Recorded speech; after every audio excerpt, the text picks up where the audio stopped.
తెలుగు ప్రజల మన సాక్షి TV. I am Swarna. Welcome to Sakshi TV special immigration show with attorney Prashanthi Reddy from Law Office of Prashanthi Reddy PLLC. Please note that Sakshi TV now has 3 immigration shows every week on Tuesday at 3 p.m. EST with attorney Ms. Sheila Murthy, Wednesday at 5:30 p.m. EST with attorney Ms. Prashanthi Reddy, and on Friday at 6 p.m. EST with Banu Ilindu. Please tune in to ask your questions. If you have any queries regarding immigration, please feel free to call us. Our attorneys would like to answer your questions. If you are an immigration attorney and would like to join us in our special shows, please email us at usa@sakshi.com, or you can call us at 866-725-7441. Before we begin the show, please note down the information provided in this show is not a legal advice. It's for general information purposes only. Sakshi TV or its agents are not responsible for the use of this information. If you need a specific legal advice, please contact attorney directly. Today, we are going to talk about updates on September visa bulletin and H1B frequently asked questions. For that, we have attorney Prashanthi Reddy with us. Without any further delay, let's start our show by welcoming Ms. Prashanthi Reddy. Hello, Ms. Reddy. How are you? Welcome to the show.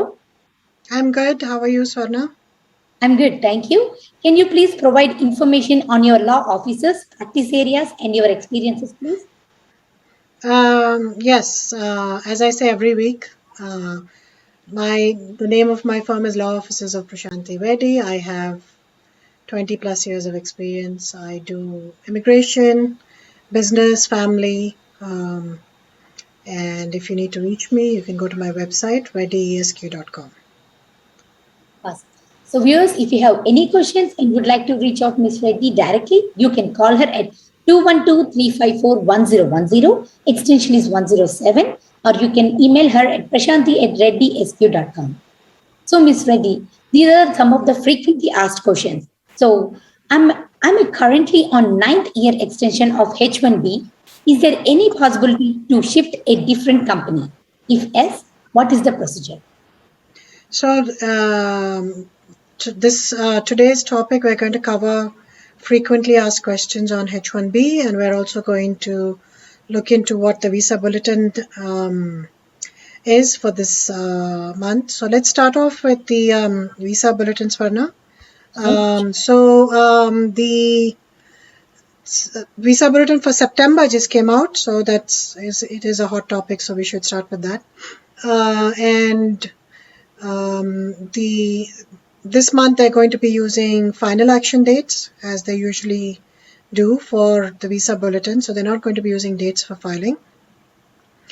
And as per the final action date, again there's a rapid movement for India in EB3.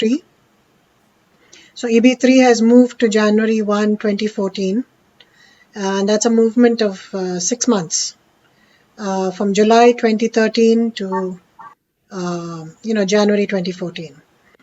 And also EB2 has also moved. It's moved by 3 months from September 2011 to June 2011. It was earlier June 2011 and it's moved now to September 2011. So that's EB2 moved by 3 months, and EB3, as we know, there's been continuous movement before, is moving rapidly, and it's moved again by 6 months. So now we have to wait and see what happens with the September visa bulletin.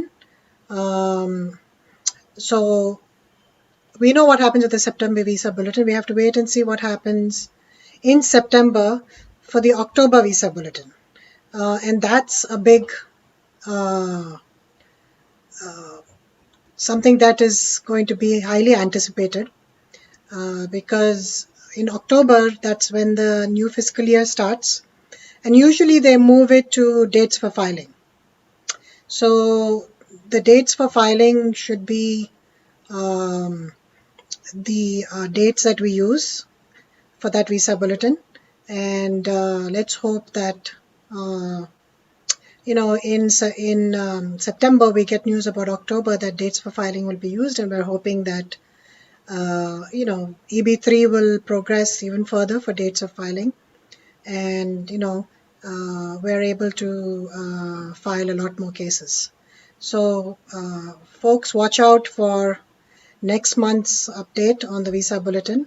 And my suggestion to all of you viewers who are, who are waiting to file a 485 is to keep all your documents ready because in September then you may not be able to get your birth certificate, you may not be able to obtain non-availability certificates. So medicals you can only do 30 days before filing. So hold off on your medicals, but all other documents, if there's any questions that you have on what documents are needed, you can reach out to me, to my email or call my extension directly, and I can help you with getting your documents ready at least. So that's something to keep in mind. Charlie Oppenheim, who's a sorry. We have a caller, Mr. Praveen from Virginia.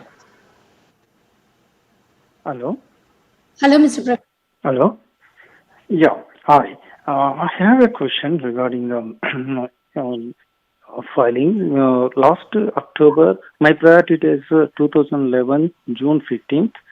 I went for the downgrading in October, and I didn't get any EAD or advanced payroll or biometric as of now. And I went for the I-140 premium process for 3 times, 30 days the period, but even they rejected under EB3. So my question is, what are the pros and cons if I go for the interfiling? Because my priority date become a current in EB2, or can I submit a new 485 application in a EB2 category?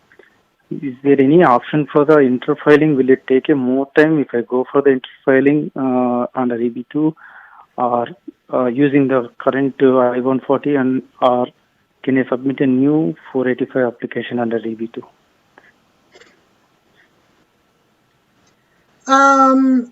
So basically what you're saying is you filed under EB3, you did a EB3 downgrade, right, in October, and filed the I-140 and 485 concurrently. Yeah. And now you're trying to do premium processing and you're not able to do it. I did. So, I went for 3 times, but it was rejected.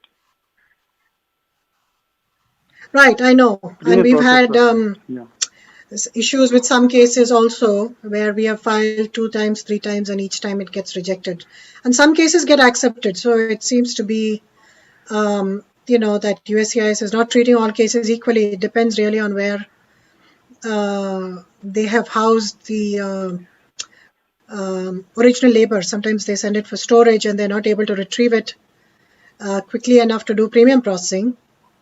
So they keep sending the case back when you send it for premium processing. Sometimes they have it on hand, they have it in their office, and they're able to very easily do premium processing. So it really doesn't seem to be following any order. It's just your luck whether your file is easily available to them or it's not. They have to retrieve it from some storage location. So that's what it seems to be with reference to success of I-140 premium processing downgrade. So now your question is that you're hoping that your EB2 is already current as of the September visa bulletin? Yeah, my priority date is current in September visa bulletin and the EB2. So my question is, can I do the interfiling or can I go for the new 485 application under EB2, or can I stick with the EB2? Because 485 so you can and definitely 140 right. So obviously your present 485 is stuck because the I-140 is not approved yet and you cannot convert to premium processing. But if your EB2 is current based on dates for filing, they should automatically be taking, is it the same employer that did both EB2 and EB3? Yeah, same employer. Okay. So then if it's the same employer, you can do either. You can do interfiling or you can file a new application. You can do both. Since the... So... go ahead. Interfiling means will it take a much time at this moment? Or that is the thing we don't know. We don't know.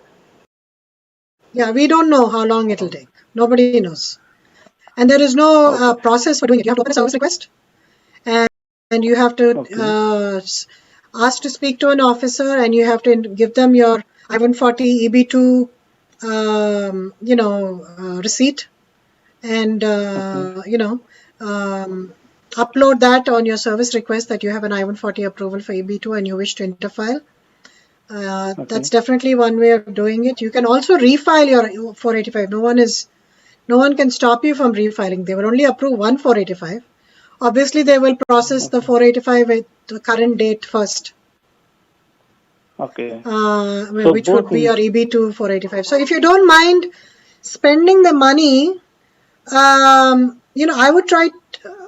Because it's a window of opportunity that you don't want to lose, because you don't know when, until when it will be current. It might be current until next year also, because they said Charlie Oppenheim, the person who publishes the visa bulletin every month, he did say he's not expecting the dates to retrogress until next year, until things get back to normal at the consulate. But the only problem with interfiling is the uncertainty. So there's no harm in doing that interfiling now, trying now and seeing if you get any progress on the interfiling. And if you don't see any progress, then no harm in then attempting to file another 485 application. Okay, I'll do. So we can do that one. Okay. So another 485 application means entire again I need to pay the USCIS. Yes, the disadvantage of that, is, again, you have to go through the processing time, which is 12 to 8 months, Again, you have to pay the money for the medicals, most probably. Biometrics, if it's already done, they may not ask you to do it again. But you have to pay the entire fee again. Okay. So definitely, if the interfiling works, it's definitely the best option. Its only thing is that you might be a little anxious because you might not hear anything. They'll say 30 to 60 days. So there's no harm in trying. Try the interfiling first. My concern is if I go for the interfiling, if the dates go back again, means retrogression. So maybe that is the risk. That is the risk you're taking. Yes. Yeah. Okay. Correct. That's a risk you're taking. Nobody knows for sure what the priority dates will be for October. But we're not really expecting the final action date to go back. But there's no guarantee, right? Yeah. That's what I may not consider in EB2 or EB3 until it will be fulfilled by that interfiling.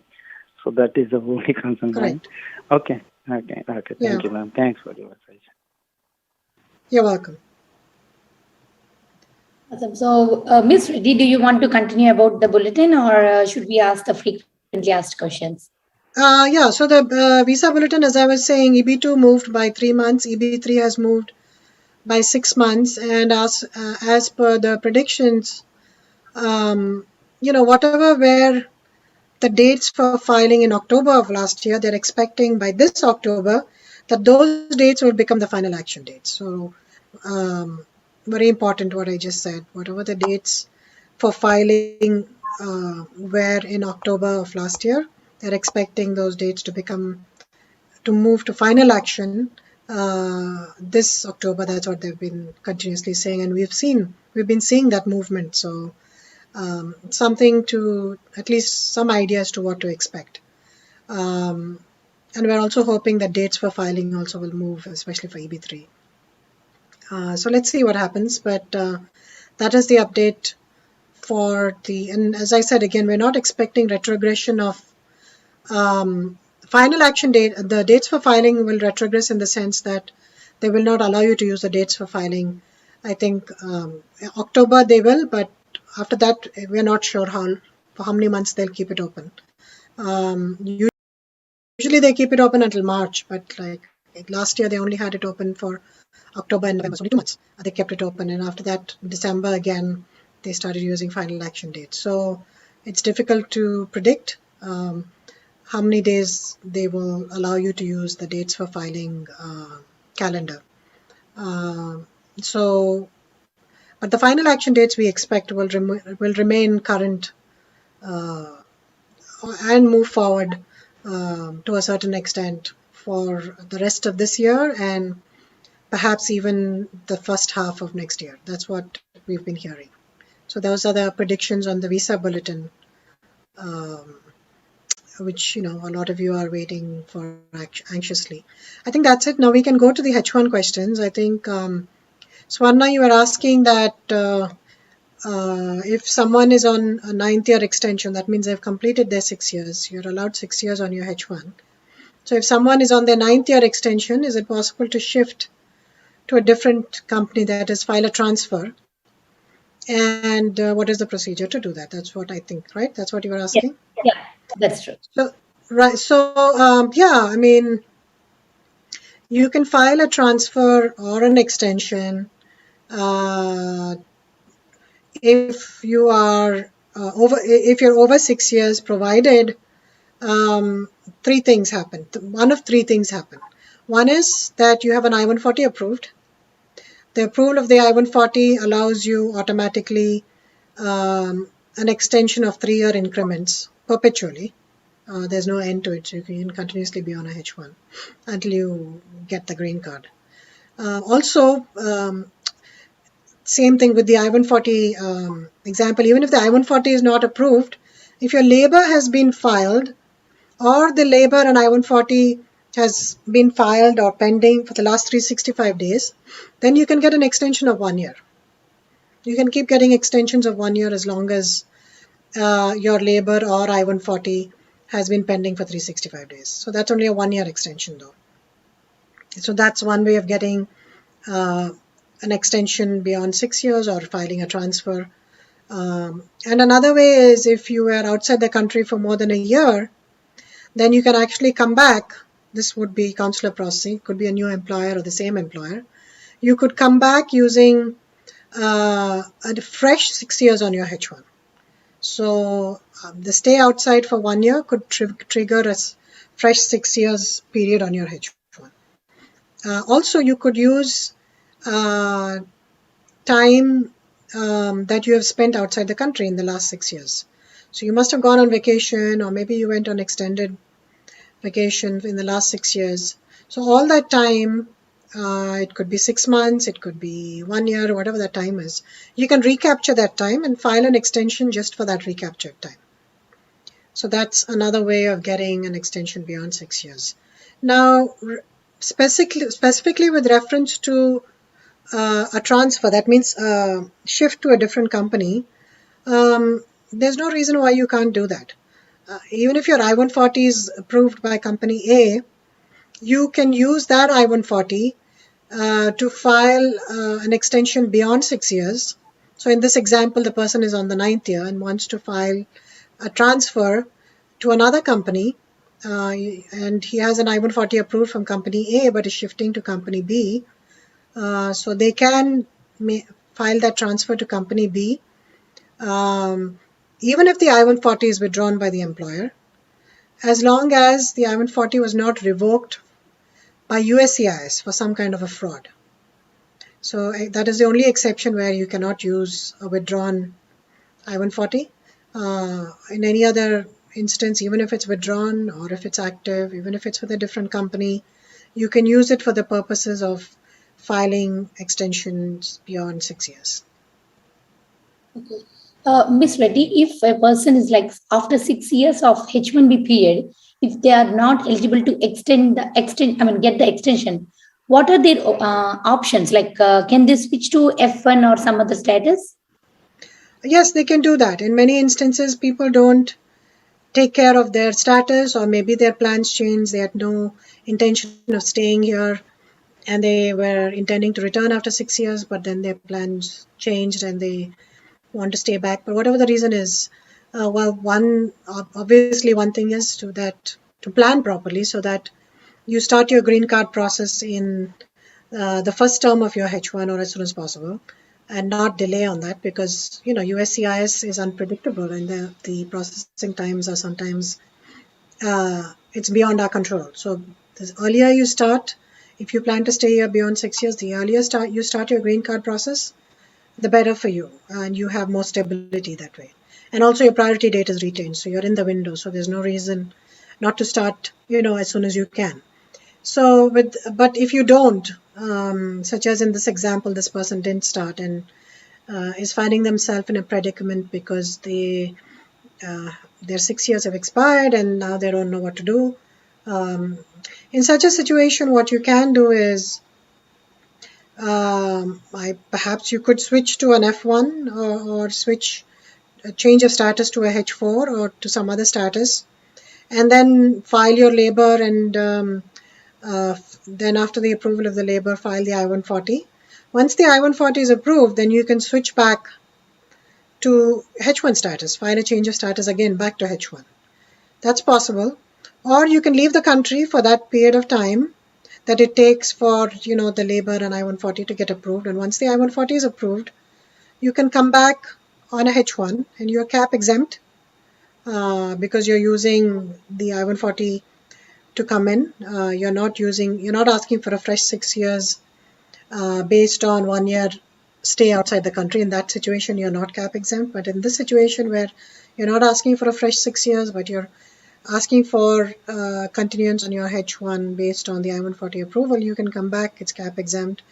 The only situation that can arise is, when you file for an F1, after you file, so just to backtrack, both a B2 and an F1 could be problematic depending on the timing of when you file, because you have to establish that there's no intent to immigrate when you file a B2 or an F1 application.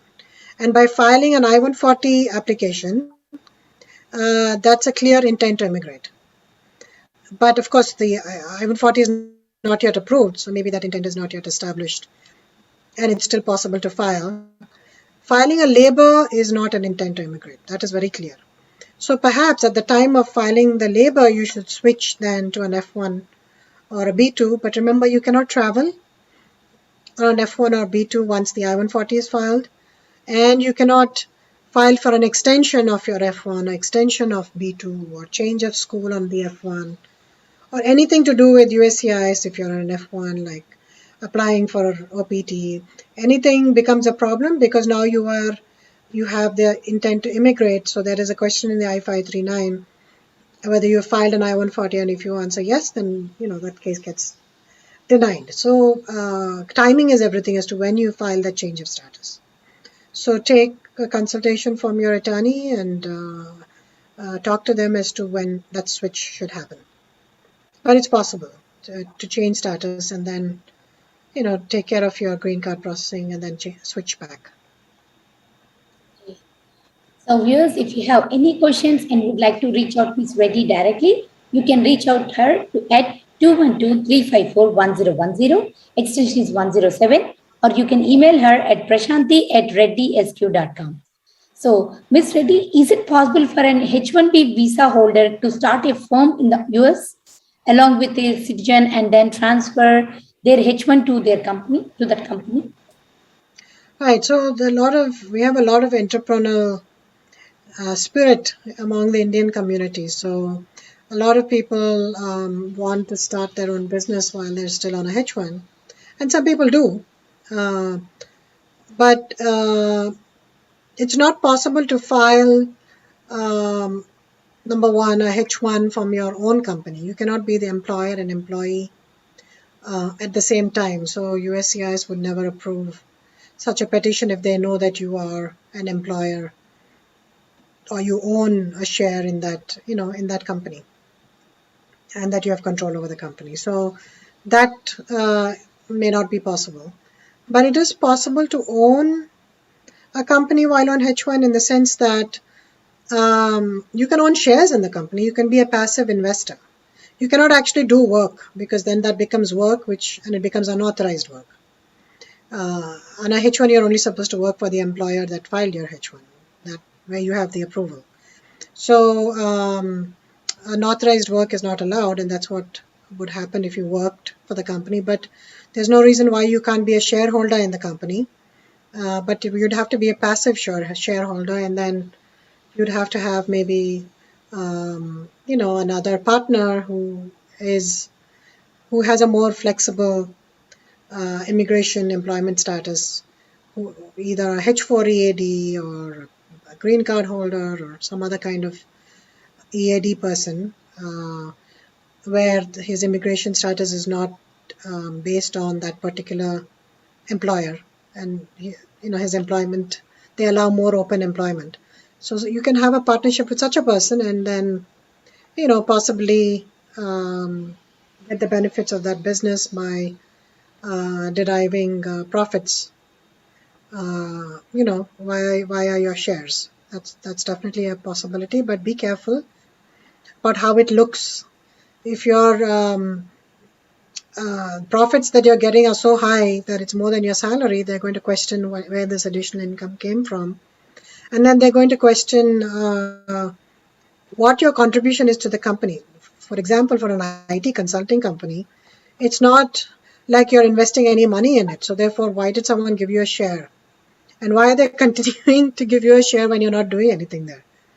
So, because of the nature of the consulting business, that might be questionable as to why you have a share in the company and what investment you put in, and whether that's just a front and you're actually working for the company. So it's a possibility that someone can look into that. So be cautious, but yes, there are ways to do it. Okay. So, Ms. Reddy, can someone apply for 2 H1B transfers at a time? Right. This is another question that I get a lot, and it's not just about 2 H1B transfers, but they're like 2 cases at the same time. We want to file a H4 to H1 and a H1 extension at the same time, just as backup, so that if the H1 extension gets denied, we'll at least have H4 status because our I-94 is expiring, which is a valid issue and a valid reason to do file multiple petitions. So the question really, if I take it in a broader sense, is can I file multiple petitions at a time? And yes, you can, but you have to remember there's something called the last action rule, which pretty much says that whatever is the last action that you took, that means whatever is the last case that you filed, that case will be binding. So if you filed H1 with company A and then you filed H1 with company B, then the company B H1 will be binding if it gets approved. But if you withdraw company B H1, then before it gets approved, then you're okay, and you can still go with company A, even after filing 2 petitions, as long as you withdraw the second one in a timely manner. Same thing with 2 parallel applications. You're filing a H1 and a H4. You file the H1 first, then you file the H4. H1 was premium processing, therefore it got approved. And that was the status that you wanted to be in. Now you have a H4 petition pending. If it gets approved, then your status switches to H4 automatically. And you may not want to be in that status. You just filed it as a backup. In that situation, therefore, you should make sure that once your H1 gets approved, you withdraw that H4 change of status application and ensure that it has been withdrawn by sending out a written letter of withdrawal, as well as calling the customer service to make sure that it's withdrawn. That way you can go with your first case, if that makes sense. So again, in this also, timing and strategy is important. Okay. So, viewers, if you have any questions and would like to reach out Prashanthi Garu directly, you can reach her at 212-354-1010. Extension is 107. Or you can email her at prashanthi@reddysq.com. So, Ms. Reddy, if a person is on L1 or H1 visa, so can they start some business of their own? Like, should they have like GC to start a business here? As I was saying, you don't need a GC to start a business. However, you may violate your immigration status by not working on that L1 or H1 for that company, as your status doesn't permit you to work with any other employer without actually first obtaining a H or L with that company. So if you're on an EAD, you could maintain your GC processing by working for the employer, and in addition having your own business. That's possible. But on a H1 there's limitations, on L1 there's limitations. You have to work for the company that's filed and got your petition approved. So this is kind of similar to the previous question. But again, if you're in some other status, like a pending 485, that'll give you more flexibility. But on a H1 or L1, you have very little flexibility. Okay. So, if someone transferred their H1B visa to another company and worked with that for a few months, but not happy with them, can they go back to their previous employer who has not cancelled their H1B? Yes, again, this is a lot of people. So we have tried to compile these list of questions based on what a lot of clients, always ask.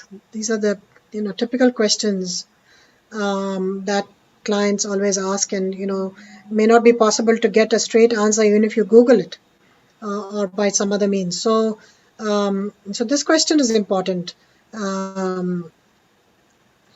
Because it happens often that people leave and the H1 gets approved for a transfer.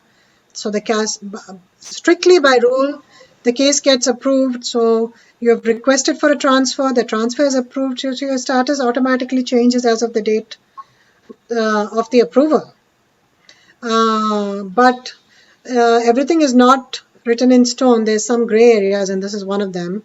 And USCIS in the past has said it all is based on USCIS's interpretation of the regulation, right? Because the regulation is not written in so much detail.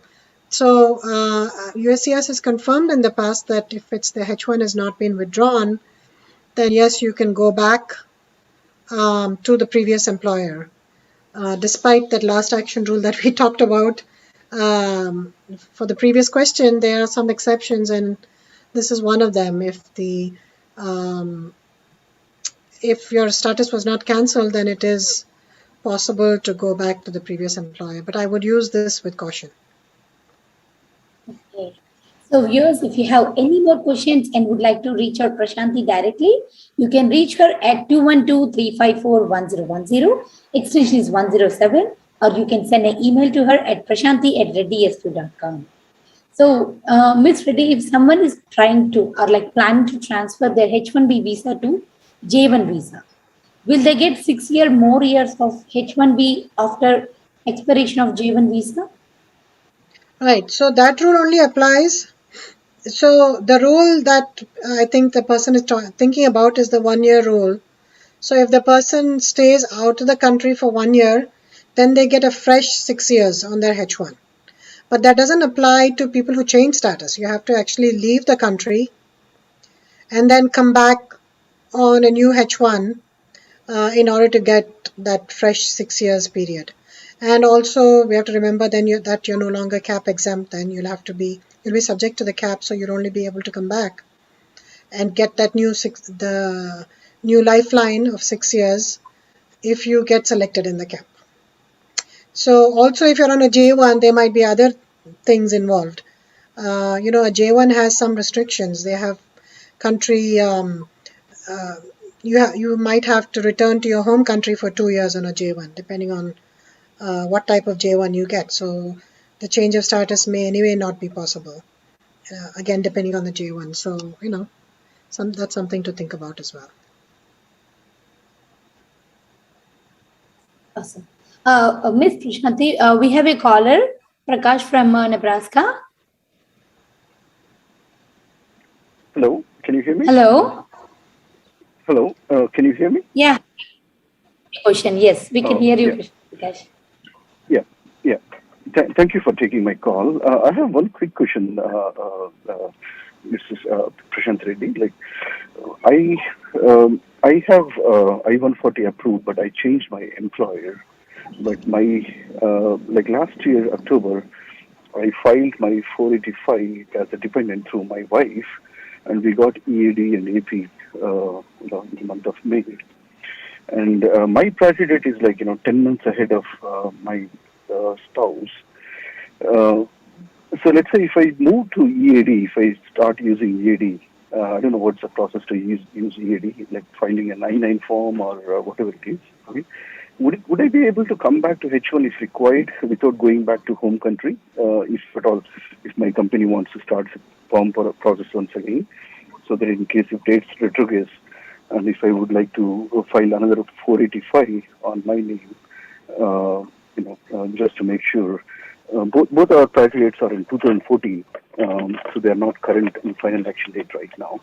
But mine is like 10 months ahead of my wife. But you didn't file anyway. So your question is basically, no matter what the facts are, which we won't get into right now, if you move to EAD, can you move back to a H1? Right? That's the crux of your question. That's correct. So so if you move to EAD, in order to get back onto a H1, you have to actually leave the country and come back on a H1 visa and get the H1 I-94 and come back on a H1 in order to start on a H1. You can't, again, there's no such thing as filing a change of status from EAD back to H1. You have to leave the country and come back on a H1. So that might involve getting a visa, a H1 visa, because most probably by then, you don't know whether your visa will be there or not. If you have a visa, then you can just use that visa to come in using the 797 and come in on a H1 and you should be okay. But I already have an approved H1B petition. So if I come back on AP, so should I mandatorily go to consulate is the question. So in that case, if I need to take a new visa. You need a visa you need to show your H1, yeah. So you can't come back on an advance parole. You need to actually come back on your H1 in order to change status to a H1 from EAD. If you come back on advance parole, you're coming back on AP. That doesn't help your, and previously you were not on H1, you're on EAD. Okay, got it. And again, so do you, in the next, anytime soon, Mr. Prashanthi Reddy, do you see 2014 December final action date to be current anytime soon? Do you anticipate that, or my only fear is if it retrogresses, what is the alternate thing that I have to do? So that's why I'm thinking about the alternatives in case if I use. No, so are you EB? What? You're EB3, right? EB2. Yeah, EB2. It was EB2, and it was downgraded to EB3. And I-140 is also. And what is your date again? What is it? 20 what? 2014 November end. So you're already. It's already 2014 January. EB3. Yeah. It moved 6 months. So the likelihood of it. But I don't understand. If you're EB2, then your priority date is already current, right? No, that's right. But I changed my employer. I didn't file last year, but I filed it through my spouse. I'm talking about my priority date is 2014 January. My wife's priority date is 2014 November. So just trying to see if things go wrong, then if yours is 2014 January, it's current. 2014 January 1st is current, right? So mine is January 15th. Yeah. So it's not current. Yeah, it'll for sure get current. Yeah, it'll get. It's much better than November, right? So it'll get current most probably next month. No, but my firm, it's not started. After I joined new employer, my firm hasn't started yet. None of the process has been started. Oh, I see. Okay. I missed all that part. Yeah, I wasn't focusing on that when you told me. Yeah, okay. So, if the perm hasn't been filed, then you should immediately file. I don't know what you're waiting for. File your labor and get your I-140 approved with the earliest priority date that you have. Okay. And then you need to decide whether you need to file in EB3 or EB2.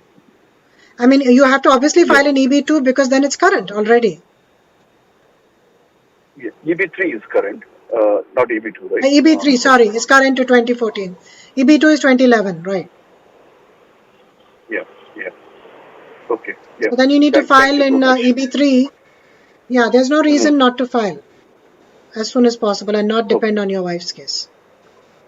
But I, again, right, there were some saying few people were telling that if you have multiple I-485 petitions, USCS may get confused and things may be delayed so Let much. them get confused. I That mean, is they will withdraw one and they will keep the other. In October okay. itself, people filed multiple 485s because, people were worried that one case will get denied, so they filed another case. And they have just automatically approved the first case, and then they themselves closed the second case. So we don't have to worry about Okay. USCIS confusion. We have to do what is good for us. Okay. Okay. Yeah. So, and are you seeing any downgrade approvals, attorney? Like, did you from your firm? Do you It's see taking any downgrade a 485 while. approvals? Yeah, downgrade. Yes, downgrade approvals are taking a while because premium processing is becoming a problem. Some cases premium processing they're approving, others they are not. So premium I-140 downgrade itself is taking 10 months now, so or more. So yeah, we're approvals are coming for ones which were not downgrades, but for the downgrade cases, those are still pending.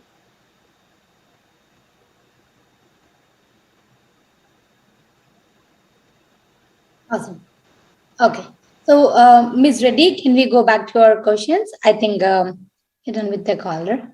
Yes. Okay. So Ms. Reddy, when someone is on L1 visa and their H1 visa got approved, H1B visa got approved, does the US ICS cancel their L1 status once the H1B is approved? So there is no such thing as them canceling it, but as I was saying earlier, when we talked about filing multiple petitions at the same time, once you request a certain status and the status is granted, then it's granted as of the date of the approval. And if you don't want it to be granted, then you should withdraw it before it gets approved. So yes, I mean, they don't, while the L1 is not withdrawn or revoked automatically, your status does change from L to H upon approval of the H petition. So you can no longer work on the L petition once you get the H1 approved.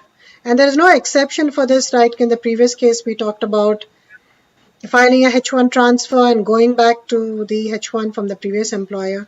In that situation, they're allowing it because it's the same status. You haven't changed status. You're still in the H status, you've just changed employers. But in this situation, you're actually changing status. So you can't go from one status to another without actually filing for a change of status again. So if you want to get back to an L status, then you'll have to file for a change of status once again. Okay. Awesome.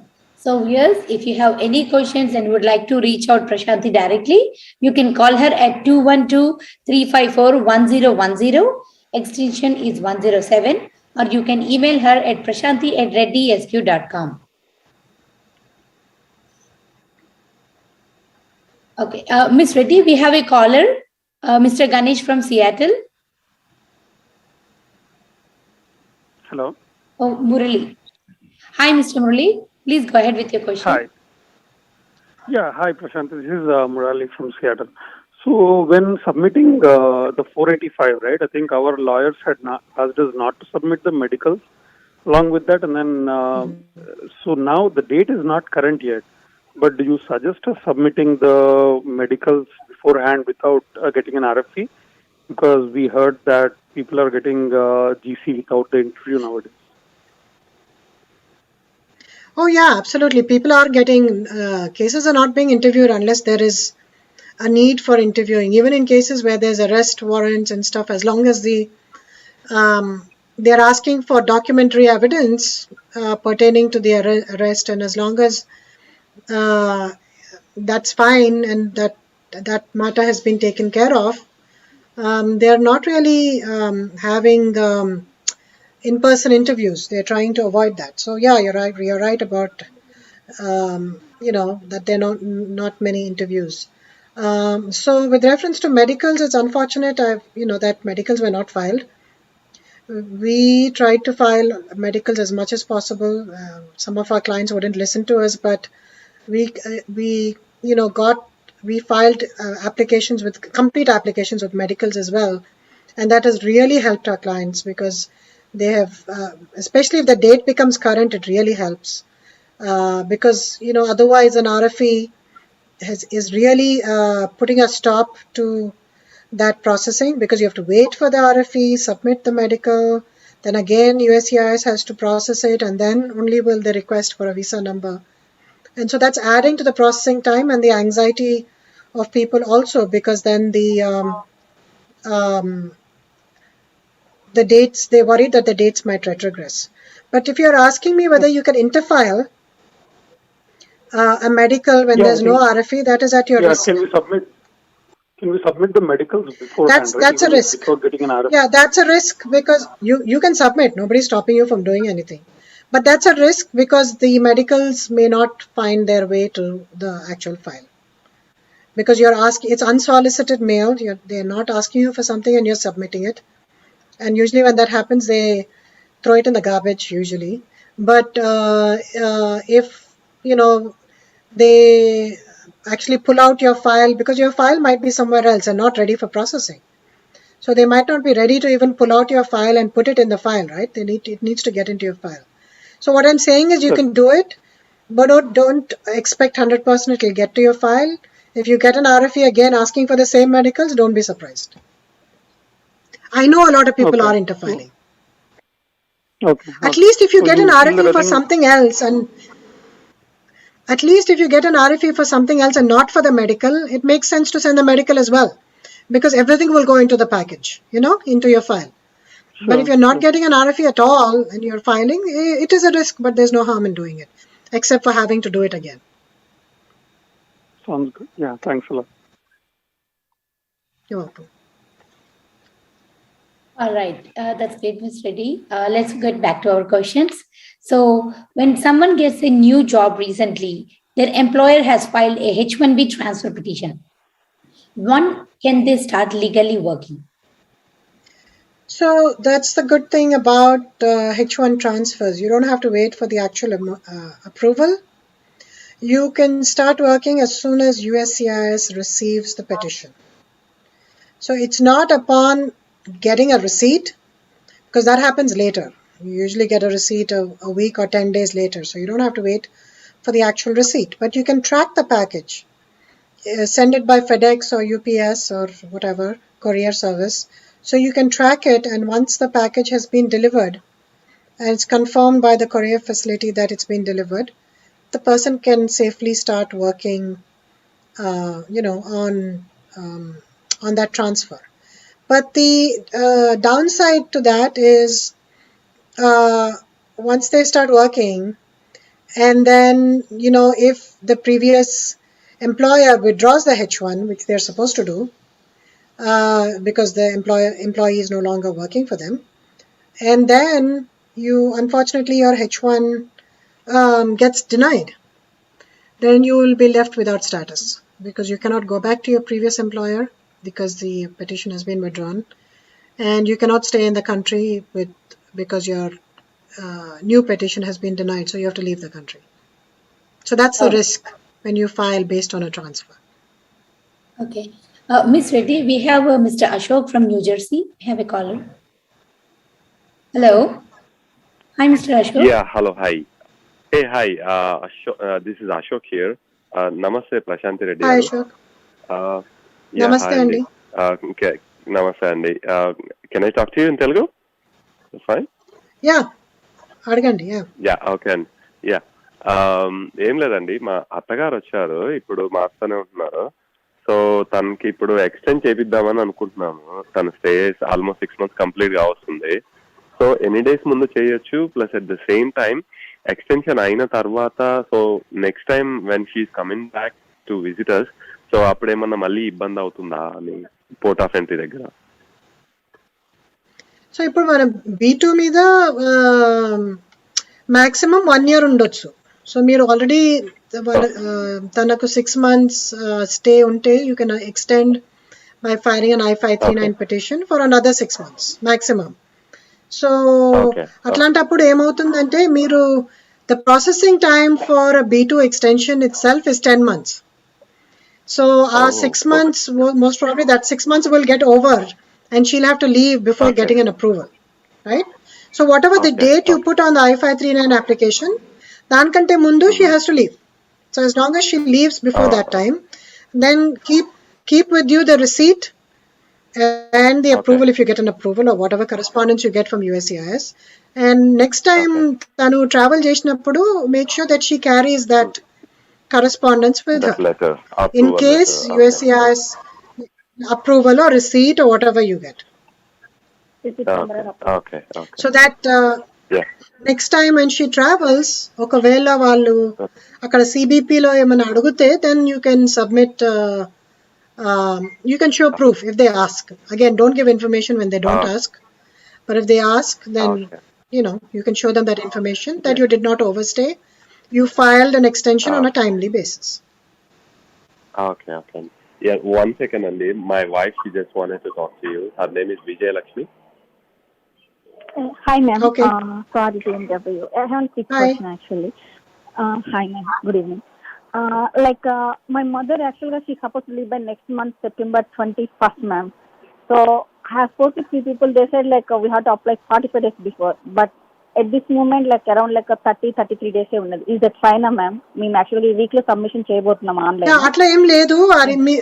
అదే మీరు విన్నది అది incorrect. అట్లా ఏం లేదు.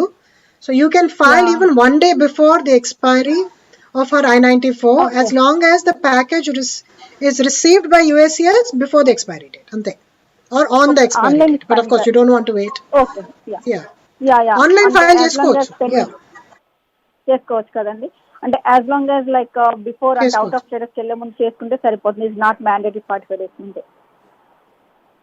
No, there is no such 45-day rule. Yeah. Okay, thank you so much, ma'am. Anyway, my mom, she will be stay another 3 more months, ma'am. And she will not going to stay more than that also. Thank you so much, ma'am. You're welcome. Awesome, that's great. So, Ms. Reddy, let's go back to our question. So, could you please suggest or advise us to how to serve it as for an employer not to pay on bench for more than 30 days? Okay, so you're basically asking me how severe is it if an employer does not pay on bench for more than 30 days, which means that what happens if, basically to ask the question in a different way, what happens if an employer doesn't pay an employee on a H1 for 30 days or more? So the answer to that is the employer has to pay the employee every single day of employment. Even if it's 1 day or 30 days, there is no 30-day rule. So if they don't pay, the employer will face penalties and the employee will be out of status. Now, of course, there are exceptions to everything. So the exception is that if the employee took leave, for example, they took leave for some medical reasons or some other family emergency, and they've taken leave without pay because they've already, maybe you have certain system in your office whereby you have certain number of paid vacation days and they have taken beyond those days. So you don't have to fire them. They can still take unpaid vacation and they are still in status. Right? So as long as that is the situation, and it's not that you're laying them off and they are in between projects and because they are right now not in a productive state, you're not paying them. As long as that is not the situation and the reason for not paying is at the request of the employee because they are taking personal leave, that is fine.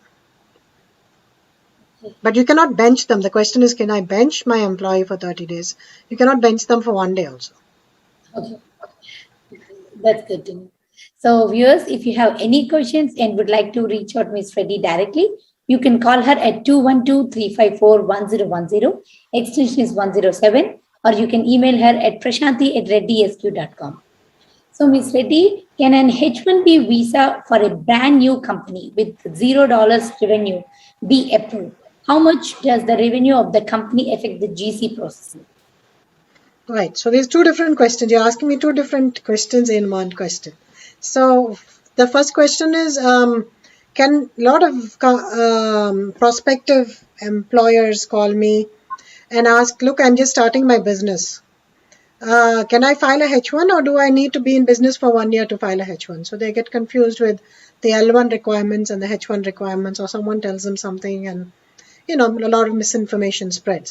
So you can start filing H1s from the day one that your company is incorporated, as long as you have a fully functioning business. So you have an office space, and I'm not talking about giving yourself a lease and leasing out one of your bedrooms in your house. No, I'm talking about having a commercial office space. So as long as you have a commercial office space with a commercial lease, and I'm not talking about a virtual office either.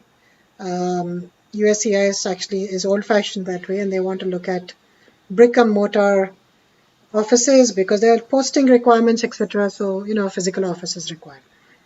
So as long as you have a physical office, you have a bank account, and you're able to operate normally, you have all the licenses that you require to operate, yes, you can go ahead and file a H1. Now, anyone small or big can file a H1. The requirement for a H1 is that the company show that they have a requirement for the employee. They have to show that the employment is not speculative. As of the date of filing, they need that employee and why they need that employee.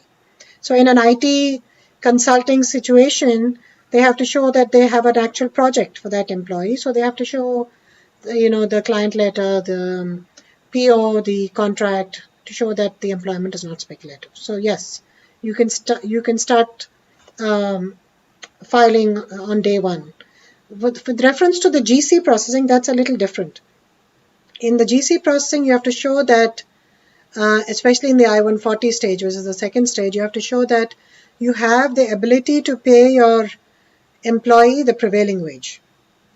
So if you're a small company and you don't have revenues or profits, you're not showing profits, and if the employee is not being paid the prevailing wage already, because remember, the GC prevailing wage could be different from your H1 prevailing wage. So then what will happen is your I-140 will not get approved. So it's important either to pay the GC prevailing wage already if you're not showing much profit in your tax return, or to show more profit in the tax return, or to show net current assets as a way to show that you have the ability to pay. So that's with reference to the how your revenue can affect GC processing. Awesome. So good to know, Ms. Prashanthi. So, Ms. Prashanthi, thank you so much for clarifying all the questions. So, viewers, before we wind up, if you have any questions and would like to reach out Prashanthi directly, you can call her at 212-354-1010. Extension is 107. Or you can email her at prashanthi@reddysq.com. So thank you, Ms. Prashanthi, once again for answering and clarifying all the questions. This is Varna signing off. You're watching Telugu Prajala Manasakshi, Sakshi TV. Namaste. Namaste.